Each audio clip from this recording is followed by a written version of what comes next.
2월 3일 수요일 새벽의 말씀입니다. 하나님 아버지,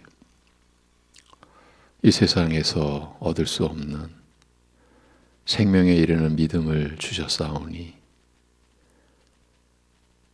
우리의 연약함을 긍휼히 여겨주셔서 그 구원 얻는 믿음을 보존해가는 교회, 또 그 믿음이 굳게 서가는 교회, 또 그 믿음의 역사를 경험하고 누리며 그 은혜를 나타내고 또 증거하고 함께 누릴 수 있는 교회로 성장해 갈 수 있는 은혜를 내려 주옵소서. 함께 모여 예배드리지 못하는 이 어려운 환경과 한계 속에서 우리 각자의 믿음을 지켜주시고, 그러기에 이 시간도 그 믿음으로 하나님의 말씀을 받는 심령들 가운데 성령께서 역사하여 주셔서 우리가 우리의 환경과 우리의 그 무엇인가에 이끌리고 지배당하는 삶이 아니라 말씀 안에서 살아가는, 오늘도 그 말씀 안에서 주님을 따르는 하루를 살게 하여 주옵소서. 예수님의 이름으로 기도합니다. 아멘. 오늘 본문은 시편 37편을 보시겠습니다. 1절에서 9절. 시편 37편 1절에서 9절. 구약 827면쯤에 있습니다. 시편 37편 1절에서 9절입니다.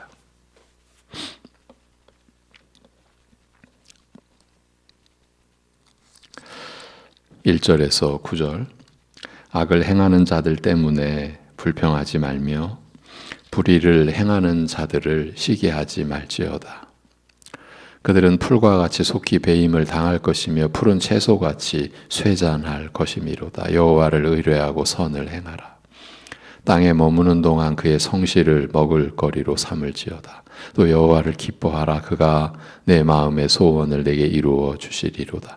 내 길을 여호와께 맡기라. 그를 의지하면 그가 이루시고 내 의의를 빛같이 나타내시며 내 공의를 정오의 빛같이 하시리로다.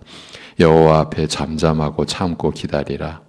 자기 길이 형통하며 악한 꾀를 이루는 자 때문에 불평하지 말지어다. 분을 그치고 노를 버리며 불평하지 말라. 오히려 악을 만들 뿐이라. 진실로 악을 행하는 자들은 끊어질 것이나 여호와를 소망하는 자들은 땅을 차지하리로다. 아멘. 지난 이틀 동안 데살로니가 전서에 악에 격동되지 말고 선으로 악을 이기라는 권고에 이어 항상 기뻐하라고 권고한 말씀의 흐름과 그 의미를 함께 살펴보았습니다. 그러면서 우리 신자들에게 있어서 기쁨의 내용은, 그것도 항상 기뻐할 수 있는 근거와 이유는 다른 것에 있지 않다라고 했습니다. 환경이나 처한 상황, 아니면 자신의 어떠한 내적인 그 무엇에 있지 않다라고 했습니다. 우리 신자들은 하나님을 기뻐하는 것이라고 했습니다. 그리고 시편 37편에 여호와를 의뢰하고 선을 행하라. 또 여호와를 기뻐하라. 내 길을 여호와께 맡기라는 말씀을 인용했습니다. 그러면서 데살로니가 전서 5장 후반부의 흐름과 시편 37편의 전개가 의미상으로 동일하다라는 사실을 확인했습니다. 악에 격동되거나 악인들의 형통을 부러워하지 말고 여호와를 의뢰하고 선을 행하며 여호와를 기뻐하라고 하는 부분이 일치하는 점을 우리가 놀랍게도 확인할 수 있었습니다. 그래서 시편 37편의 그 부분을 일부 다시 보려는 것입니다. 한 달 전 신년 새벽 기도에 우리가 나눴던 내용을 복습하는 것입니다. 그만큼 우리의 실제 삶에 있어서 너무 밀접한, 그리고 너무 중요한 내용이기 때문입니다. 시편 37편이 행악자, 악을 행하는 자들에 대한 의인, 우리 신자들의 자세에 대해 얘기하고 있는 것은 시편의 흐름상 자연스러운 것이라고 했습니다. 34편에서 공고한 처지에 있던 사람들이 말씀을 듣고 순종함으로 말미암아 하나님을 경외하는 자들이 되고 하나님의 특별한 관심의 대상이 되나 이 땅에서 많은 고난을 받을 것이라고 했습니다. 그런 다음 35편에서는 악인들에게 고난받는 의인들에 대한 메시아, 우리 주 예수 그리스도의 열심이 얼마나 크고 깊은가를 얘기합니다. 그리고 36편에서는 그럼에도 불구하고 악인들이 세상에서 기승을 부리고 있는 이유에 대해 설명을 합니다. 그런 자들을 하나님이 무한하신 인내와 깊으신 섭리로 다스리고 있는 중이기 때문이라고 하면서 저들 중에서 회개할 자들을 기다리신다고 했습니다. 그렇지만 회개하지 않으면 반드시 죄인은 형벌로 끝나게 될 것이고 반면에 의인은 하나님께서 의롭다고 여겨주시는 사람을 의인이라고 한다고 그랬죠. 이 의인은 이 땅에서 고난을 받아도 그를 향한 하나님의 인자는 끊이지 않고 임하게 될 것이니 그것이 메시아의 소망, 우리를 향한 메시아의 소망 사항임을 밝혀놓았습니다. 여기까지가 36편입니다. 이런 흐름 속에서 시편 37편은 고난당하는 의인의 그 결말을 아는 자로서 어떻게 해야 할 것인지를 구체적으로 말씀하시는 것입니다. 악인의 결말과 의인의 그 결말을 아는 자로서 어찌 살 것이냐, 어찌 행할 것이냐, 그 얘기인 겁니다. 의인들이, 즉 우리 같은 신자들이 악인들이 득세하고 있는 이 세상에서 어떻게 생각하고 행해야 하는지에 대해 알려주시는 것입니다. 먼저 하지 말아야 할 것에 대해 말씀하시는데 불평과 시기를, 투기를 버리라는 것입니다. 여기에는 악인들이 악을 행하면서도 형통하다라는 사실이 전제되어 있습니다. 어찌 저럴 수가 있느냐, 저렇게 어떻게 악한데 어떻게 저렇게 잘 살 수 있느냐, 이런 사실이 전제되어 있는 겁니다. 그럴 때 사람들의 마음속에 불평이 일어나면서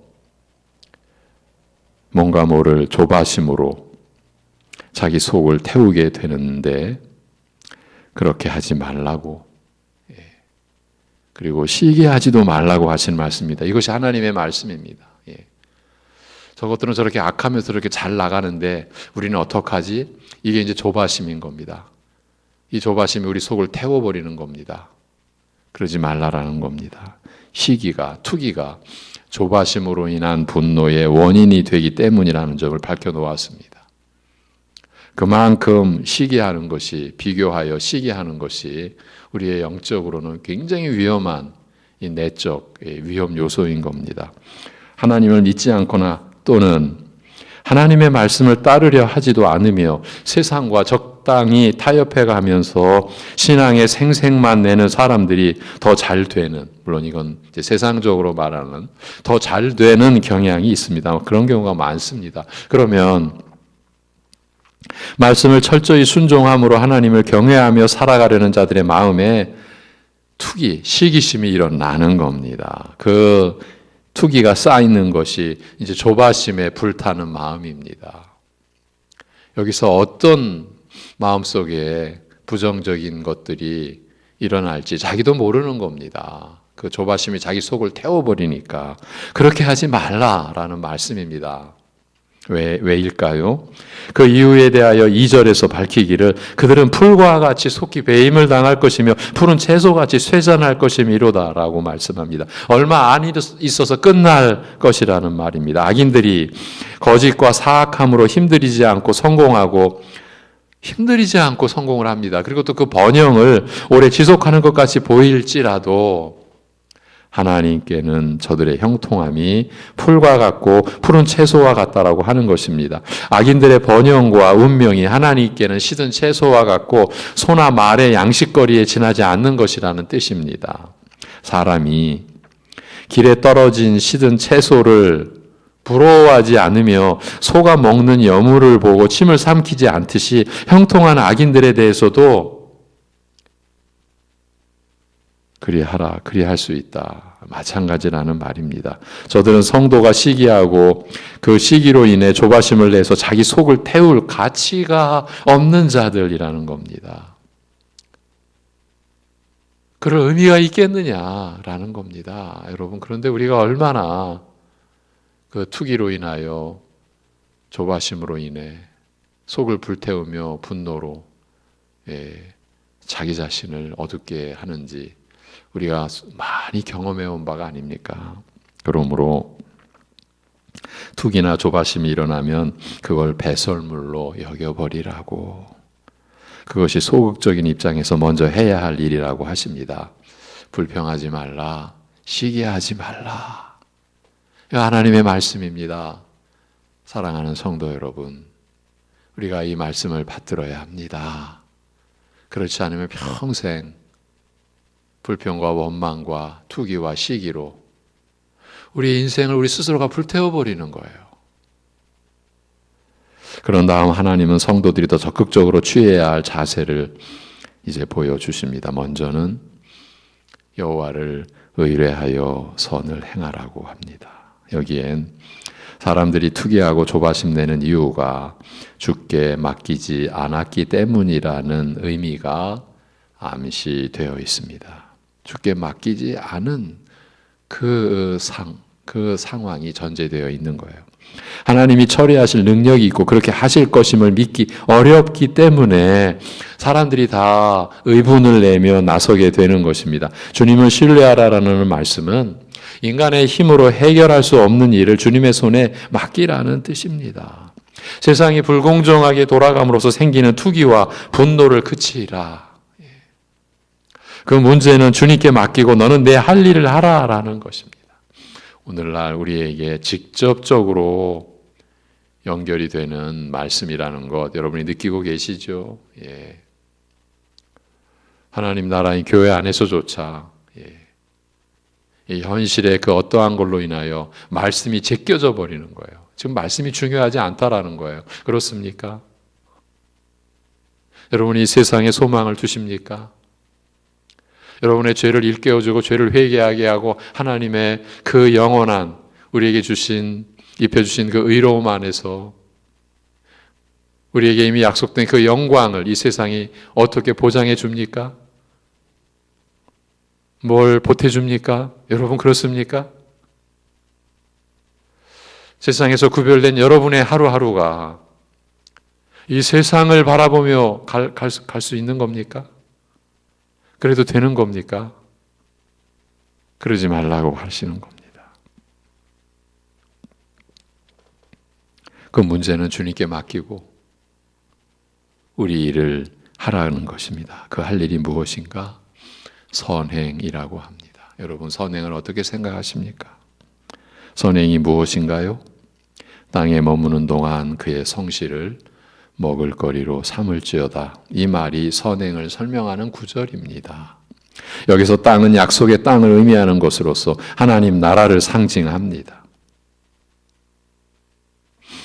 오늘날로 말하자면 모든 믿는 자들이 상속받아 누리게 된 신자된 신분을 말합니다. 하나님 나라에 거한 하나님으로부터 구별받은 그 신자된 신분, 그 나라에서 그의 성실로, 즉 하나님의 진리로 양식을 삼으라는 뜻입니다. 성실이라는 말이 신실함이나 진리로 번역되는 말이기 때문입니다. 하나님 말씀을 양식 삼아, 이렇게 우리가 이해할 수 있습니다. 하나님 말씀을 양식 삼아 거기서 힘을 얻어 사는 것이, 여러분 그것이 선행이라고 말하는 겁니다. 구체적으로 이런 일 저런 일을 선행이라고 지금 정의하지 않습니다. 하나님의 말씀으로 거기서 힘을 얻어 살아가는 그 자체가 선행이라는 겁니다. 악인에 대한 질시와 불평으로 인생을 망치지 말고 주님을 신뢰하면서 날마다 진리를 아는 것에서 나오는 힘으로, 위로로, 소망으로 선을 행하는 자가 되라라는 것입니다. 이것이 의인과 악인의 결말을 아는 자들이 행해야 할 적극적인 자세라는 것입니다. 두 번째로 여호와를 기뻐하라. 이제 이 구절 때문에 우리가 다시 시편 37편으로 돌아와서 다시 한번 복습하는 거예요. 여호와를 기뻐하라. 불경건한 자들 때문에 속상해하는 대신에 오히려 주님을 기뻐하라라는 것입니다. 악인에 대한 미움은 우리 마음속에 있는 기쁨을 빼앗아 갑니다. 많은 신자들이 악인 때문에 인생을 사는 맛을 잃습니다. 잃어버립니다. 그러지 말라라는 겁니다. 불의한 자들을 투기하고 조바심 내느라 여호와 하나님을 생각할 때 주어지는 기쁨을 빼앗기지 말라, 그 말씀입니다. 그만한 가치가 없습니다. 여호와 하나님으로 인한 기쁨이 더 커야 마땅합니다. 불의한 자들이 형통한 것을 보고 마음의 불이나 마음의 평안을 빼앗겨서는 안 됩니다. 우리 신자들이 갈 길이 아닙니다. 우리는 하나님의 인자와 사랑과 은혜로 인한 기쁨을 빼앗기지 않도록 해야 할 그런 책무, 그런 의무가 있는 겁니다. 우리가 그 은혜를 상실하면 이 세상은 정말 소망이 없는 겁니다. 여러분이 이 세상에 주님이 비추어 주시는 그 빛으로 살지 않으면 이 세상은 어둠 그 자체일 뿐입니다. 그가 내 마음의 소원을 이루실 것이라고 합니다. 가장 깊은 소원을 의미합니다. 마음의 소원은 우리의 모든 필요 깊은 소원에 대해 이미 다 알고 계신다라는 이 말은, 이미 다 알고 계신다라는 그 뜻이 전제되어 있는 이 구절은 우리가 굳이 투기와 분노를 내보이지 않아도 우리에게 필요한 모든 것, 영광을 하나님이 다 준비하고 계신다라는 것입니다. 우리가 갖고 싶은 하늘의 영광, 놀라운 은혜, 복된 교제 등 우리가 소유해야 할 것들, 우리가 소원하는 것들을 하나님이 친히 이루어 주신다라는 것입니다. 하나님은 우리에게 있어서 그와 같은 근본적인 필요를 채워주시는 분이므로 그런 분을 기뻐하는 것이 옳다는 말이죠. 악인들에 대한 투기와 분노 때문에 이 하나님으로 인한 기쁨을 빼앗겨서는 안 되지 않겠느냐, 이 얘기입니다. 우리가 못하는 것이 이것입니다. 언제 하나님이 계셨냐는 듯이 악인들로 인한 분노로 우리 심령을 쉽게 점령당해 버립니다. 하나님의 십자가의 사랑도 날마다 일용할 양식으로 채우시는 은혜도, 일용할 양식은 영육간의 양식이죠. 이런 은혜도 한순간에 악인들의 교활함과 우리를 향한 멸시와 조롱 앞에서 쉽게 잊혀져 버립니다. 그러지 말라라는 겁니다. 그럴 가치가 없다라는 겁니다. 오히려 누가 뭐래도 나는 더 많은 은혜와 영광을 받은 사람이라는 그 증거를 나타내 보일 필요가 있다. 우리가 은혜 받은 자라는 것을 내보일 필요가 있다라는 겁니다. 여러분, 이 세상이 그래야 화평함이 임하고 소망이 있습니다. 더 나아가 성경은 세 번째로 너희의 길을 여호와께 맡기라고 합니다. 하나님께서 이러한 긍휼을 베풀어 주십니다. 우리가 뭔데, 우리가 뭐간데, 여러분, 우리 스스로 우리 자신을 볼 때에 하나님 앞에서 어떤 가치가 있겠습니까? 그런 우리의 길을 여호와께 맡긴다, 여호와께서 받아주신다라는 건 아닙니까? 살펴주신다라는 것 아닙니까? 이런 은혜로 우리가 살아야죠. 세상과 상관하면서 거기에서 일어나는 온갖 악하고 부정적인 것으로 인해서 살아갈 가치가 없는 거다. 여호와께 내 길을 맡기라. 맡긴다라는 말은 돌을 굴려버리는 의미라고 했지요. 즉 자신의 모든 소원과 문제와 염려를 주님께 굴려버리는 것입니다. 내 모든 염려를 다 주께 맡기라. 주님이 너를 권고하시기 때문이다. 베드로전서 5장 7절, 유명한 구절이죠. 그러면 저가 이루실 것이라고 합니다. 우리가 악인들로 인한 해결할 수 없는 고통스러운 문제들을 등에 지고서도 그저 하나님의 말씀을 따르며 하나님으로 인한 기쁨을 잃지 않기 위해 애쓰는 그러한 신자의 책무를 실행하고 나면 뒤에 남은 문제는 어떻게 하느냐, 이거 염려할 필요가 없다라는 그 말입니다. 우리의 몫이 아니라는 겁니다. 전쟁은 여호와께 속한 겁니다. 심판은 여호와께 속한 겁니다. 그럼 뒤에 나온 문제는 어떻게 하죠? 그거를 너희가 염려할 필요가 없다라는 말씀입니다. 자기 할 일을 다 하고 나면 그런 문제는 굳이 우리가 손을 대지 않아도 하나님께서 적절히 처리해 주신다라는 말입니다. 이와 같이 모든 성도는 하나님 앞에서 자기가 해야 할 일을 해놓은 다음에 다른 모든 것은 하나님께 맡기는 겁니다. 진리를 따르고 여호와 하나님으로 인한 기쁨을 빼앗기지 않으려는 노력을 한 다음에 다른 모든 것은 하나님께 맡기는 겁니다. 사실은 우리가 진리를 따르며 여호와 하나님으로 인한 기쁨을 빼앗기지 않으려는 그러는 노력을 하는 그 과정 중에도 우리는 주님께 맡기는 심정으로 하는 거죠. 그리고 그 뒤에도 주님께 다 맡기는 겁니다. 곧 하나님만 의지하는 겁니다. 이것이 믿음의 삶 아닙니까? 예. 여러분, 잘 되는 상황을 붙드시면 안 됩니다. 제가 특히 작년부터 아주 구체적인 신뢰까지 들어드리면서 잘 되는 무엇, 잘 되는 누구 의지하면 안 된다. 하나님께서 우리를 사랑하시기 때문에 그런 의지에 대해서는 반드시 꺾으신다. 여러분, 꺾여지는 과정은 간단치 않겠죠? 더 설명이 필요치 않겠죠? 또 우리가 숱하게 경험해온 바니까. 그럼에도 우리는 뭔가 좋은 형편이 오면 그 안에 안주하려고 합니다. 여러분, 그게 바로 믿음을 잃는 겁니다. 믿음을 상실하는 겁니다. 우리 자신을 상실하는 겁니다. 예. 하나님만 의지하는 겁니다. 그래서 우리가 궁핍에 처할 줄도 알고 풍부에 처할 줄도 안다라는 고백을 하게 되는 겁니다. 어떠한 환경 속에서도 우리는 그리스도를 얻고 그리스도 안에서 발견되어지려 하는 겁니다. 하나님만 의지하는 겁니다.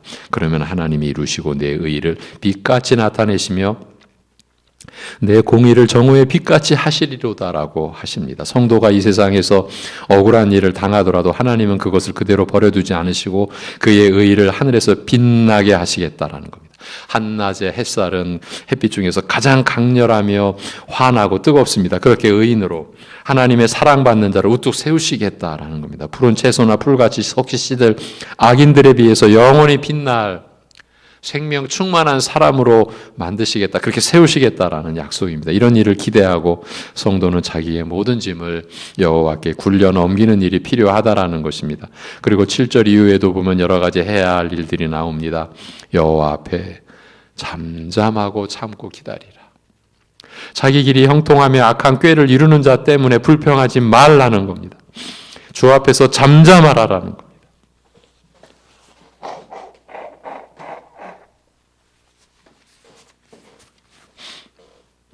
주님의 임재 앞에서 악인의 형통함에 계속 불평하지 말고 침묵하고 조용히 있는 것을 의미합니다. 8절에서는 분을 그치고 노를 버리라, 불평하지 말라, 오히려 악을 만들 뿐이라고 합니다. 시편 기자는 1, 2절의 경고를 다시 가져오면서 이제 여기서는 적용을 달리하고 있습니다. 즉 악인에 대한 분노가 결국 자신에게 위기를 가져올 수 있다. 자신의 도덕적 위기를 가져올 수 있다라는 것입니다. 여기서 흥미로운 것은 분노가 악인을 향하는 것이 아니라 하나님을 향하고 있다라는 그 점입니다. 이제 적용이 달라지는 겁니다. 고통스러운 세상을 살면서 악한 자에게는 고통이 없고 의를 추구하는 자에게 고통이 많은 것을 시기하고 분노하는 것은 하나님에 대하여 분노하는 것과 같다라는 그 뜻입니다. 그래서 적용이 다르다라고 말씀드린 겁니다. 불평하면 오히려 악에 기울어지게 된다라는 말은, 악을 만든다라는 말은 악인의 형통에 대해 분노하고 불평하는 것은 어리석은 일이고 쓸모없으며 위험한 일이라는 말입니다. 이 길을 따르면 하나님의 섭리를 부인하게 되고 행악자와 같은 운명에 처하게 된다라는 것. 왜냐하면 악을 제거하기 위해 악인이 되기 때문입니다. 겉으로 보기에는 의로운 분노를 가지고 있는 것 같은데 그렇지만 결국 악인과 똑같은 태도를 취하게 되어 그도 하나님을 대적하게 되고 불순종하게 된다라는 말입니다. 불평하지 말고 투기하지 말라라는 그 말씀이 이렇게까지 이어지는 겁니다. 이것이 우리의 실체입니다. 이런 식의 지침으로 고난받는 의인들이 이 악한 세상에서 살아야 할 방식을 가르치고 있습니다. 9절은 그것을 왜 그렇게 해야 하느냐를 최종적으로 이제 알려주고 확인해주는 말씀입니다. 진실로 악을 행하는 자들은 끊어질 것이나 여호와를 소망하는 자들은 땅을 차지하리로다라고 말씀합니다. 약속받은 가나안 땅, 곧 하나님 나라요 구원 얻은 자들만 들어가 거하는 곳이라고 했습니다. 즉 현실적으로는 신자된 신분을 가리킵니다. 여러분, 우리 신자된 우리 자신을 교회라고 하지 않습니까? 곧 신자된 그 신분이 교회요, 하나님 나라다. 이런 연결. 그래서 땅, 약속받은 하나님 나라, 구원 얻은 자들만 들어가 거하는 곳, 현실적으로는 신자된 우리 각자의 신분, 이렇게 연결이 된다라고 말씀을 드렸습니다. 그 나라에 들어가 살 자들은, 그 신자된 자들은 이런 지침을 따라 삶으로 여호와 하나님을 믿는 것과 의뢰하는 것, 여호와를 기뻐하는 것, 여호와만을 기대하는 것을 나타내게 되어 있다라는 것입니다. 그 나라의 백성들만 이런 말씀대로 살 수 있다라는 의미가 암시되어 있습니다. 반면에 이 땅에서 끊어질 자들, 즉 구원의 반열에 들지 못하고 하나님 나라를 상속받지 못할 자들은 결코 이런 가르침대로 하지 못한다라는 것입니다. 그렇게 하지 않을 것이고, 그것을 불필요한 것으로 여기고 무시하며 자기의 본성이 시키는 대로 이 세상의 영광만 추구하며 살다가 망하게 될 것이라는 말입니다. 제가 요즘에 여러분에게 참 많이 말씀드리는 표현을 가져오면 자기 식대로 믿으면 이렇게 된다라는 겁니다. 여러분, 자기 식대로 믿는 것은 이 믿음이 아닙니다. 우리는 구원 얻은 자들로서, 그리고 아브라함과 함께 그의 영광의 나라에 믿음으로 이미 들어온 자들로서, 이미 하나님 나라와 그 영광에 이르른 자들로서 이 가르침을 깊이 생각하고 따라야 할 것입니다. 여러분, 그리하셔야죠. 의인과 악인의 궁극적 결말을 아는 자들로서 이렇게 하는 것이 마땅하다고 주님께서 친히 우리에게 말씀하시기 때문입니다. 기도하겠습니다. 하나님 아버지,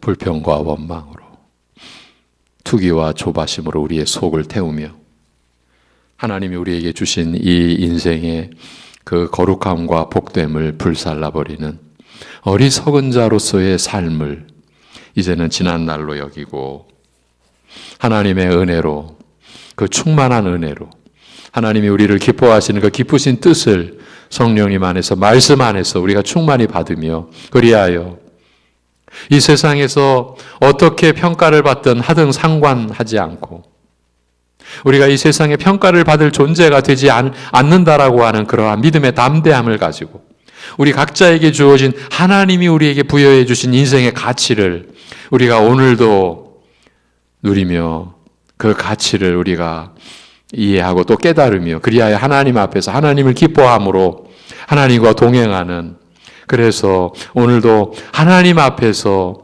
은혜롭고 가치 있는 삶을 우리가 기쁘게 살아갈 수 있게 하여 주옵소서. 우리가 그러한 사람이 되었다라는 것, 하나님의 기뻐하심을 입은 존재가 되었다는 것, 우리의 영혼이 멸해질 죄의 몸을, 육의 몸을 우리가 벗은 자 되었다는 것, 오늘도 우리가 그를 나타내며, 그래서 우리가 받은 하나님의 사랑과 하나님의 은혜를 이 세상에, 이 땅에 나타날 자로, 그것이 가정에서 나의 모습이요 이 사회에서 우리의 모습으로 우리가 살아갈 자로, 그래서 어떤 상황과 악인이 횡행하고 악인이 득세하는 상황에서도 일터에 누군가가, 일터에 어떤 상사가 아무리 너무나 이기적이고 너무나 악하고 그러한 걸로 인하여 매일 고통과 고난과 어려움을 당할지라도 그 자체가 우리를 망하게 할 수 없으며 그 상황이 우리를 끌어내릴 수 없는, 하나님에 의하여 영원한 기업이 약속받은 자, 약속된 자,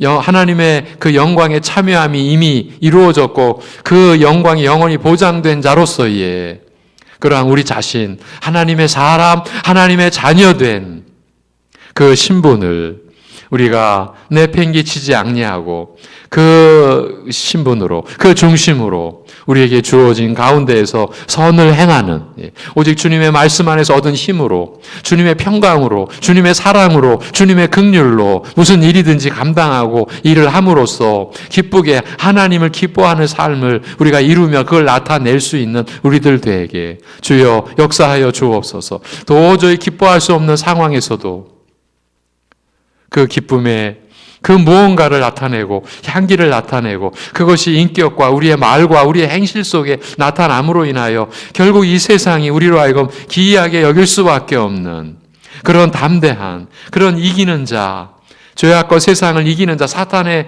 그 계략을 이기는 자로 오늘도 우리 사랑하는 성도들이 살아갈 수 있게 하여 주옵소서. 그 환경이 어디든지 간에 하나님이 우리와 동행하심으로, 우리와 함께 하심으로, 우리의 보혜사 되심으로, 그리하여 우리가 그 담대한 이긴 자의 삶을 오늘도 나타낼 수 있게 하여 주옵소서. 그 핵심에 우리가 주님을 기뻐하는 그 심령의 고백이 나타날 수 있게 하여 주옵소서.